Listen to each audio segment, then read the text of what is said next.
ওয়ালটা নমস্কার, পুরনো ওয়াল আছে, ওয়ালে চুনচুরকির গাঁথনি আছে।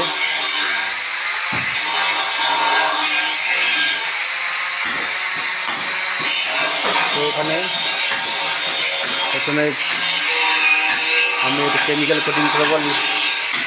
লেটেস্ট কেমিক্যাল কোটিং করার পরে তারপর যেখানে যেখানে ফাঁকা সেখানে প্যাকিং করা হবে। তারপরে এই মেয়েটা